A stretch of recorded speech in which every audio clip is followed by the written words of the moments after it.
Shane the King's on the line. And, I will, before I pose this to the wholesome one, let everyone realize to keep track of this transfer portal. I'm on 247 Sports about 4 times a day just because I want to cut videos as soon as guys hit the portal and stay on top of it. And I'm now doing this full time. So understand the wholesome one. It's difficult to track this transfer portal. So if you don't have your eye specifically on any particular linebacker or whatever, I'll just leave it open-ended in regards to the transfer portal.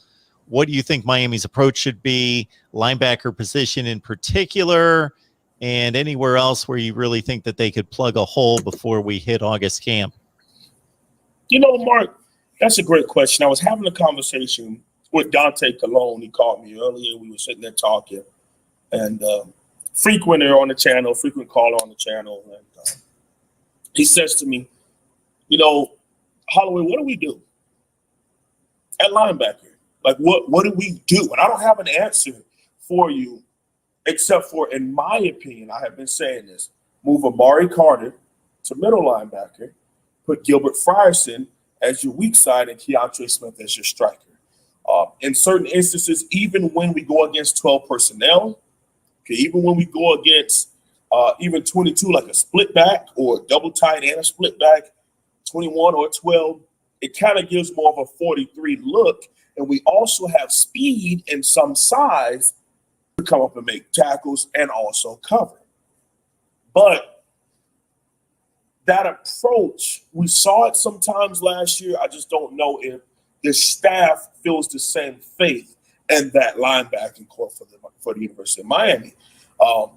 Secondarily, you look at the fact that you have B.J. Jennings, Wayman Steed is finally off of his health issues, and can be a really good help for us. A former Miami Central, all-county, all-state linebacker.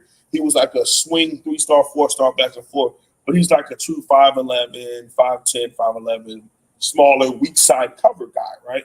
Well, in the spring game, he showed up, but the talk of the town at weak side linebacker was Keontre Smith. So he kind of got outshined by the fact that, oh, snap, Miami just moved their striker over the weak side. What's going on here? Even though both of them had really good games. You look at B.J. Jennings and Mark, you get to a point where sometimes you feel like a player has peaked.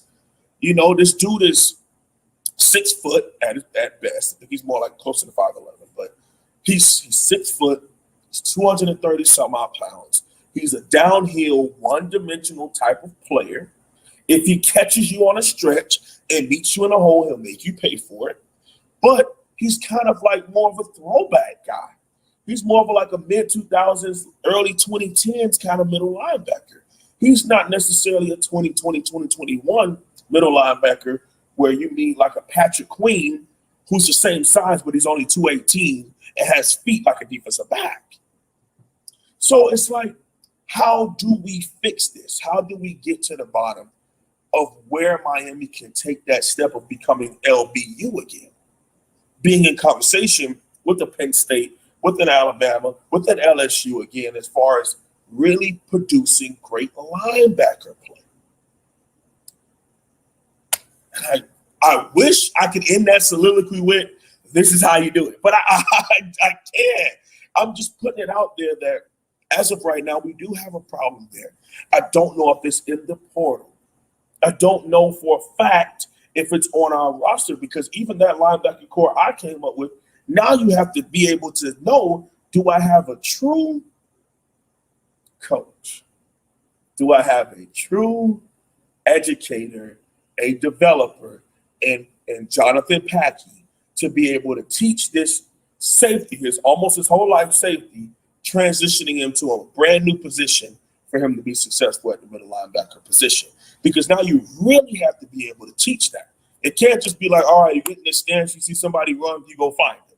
No, you are the vocal leader. You have to be talking to the front seven. You have to communicate with your other linebackers. You have to also be in conversation with your safety. You got to be the one throwing the hand signals, all type, and also be keen to get back in your stance and go make the play if it comes right at you. So it's not the easiest thing to do. It's really going to have to come through recruiting. And then that also takes time. takes time to be able to develop those young freshmen, 18 and 19-year-olds that come into your program at a position like middle linebacker at the University of Miami. So to answer your question, unfortunately, I don't have the answer to. I don't necessarily, again, I don't know if they're on our roster. I don't know if they're in the portal, but I do know for dang sure that they're out there in recruiting. And we have to do, Mark. You got to land a premier linebacker. And I'm not saying a Sam Brooks defensive end changed the middle linebacker.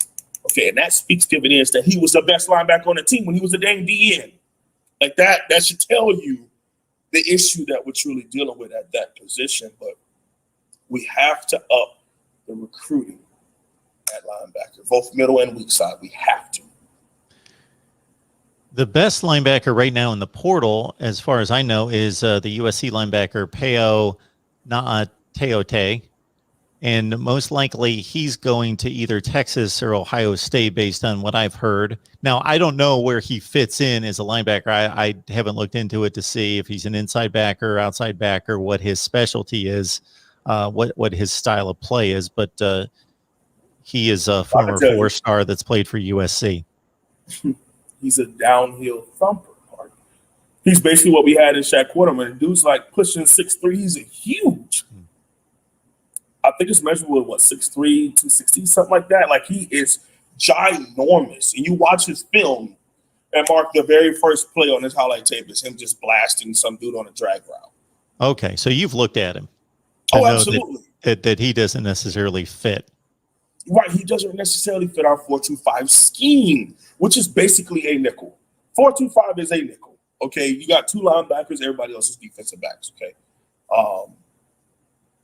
you have to have speed, and that's why I'm saying the Amari Carter, Gilbert Fryson, Keontra Smith, and you could, in all likelihood, Mark, when I'm saying you could mix that however you want to mix it. Excluding Keontra Smith at middle, but I could see Keontra Smith as either a striker or weak side, and I could see Gilbert Fryson playing all three, and I could either see Amari Carter as a middle. I could see him playing all three too. The only one I would say I really wouldn't trust as a Mike because he's still a little slender would be Keontra Smith, but I could see Gilbert or Amari Carter playing all three positions, striker, middle, or weak side. But yet again, I don't know if that would ever really happen. It's just something that from what I've seen our players do, from how I've seen them attack in open space, I think that's the best linebacking core for the University of Miami moving forward.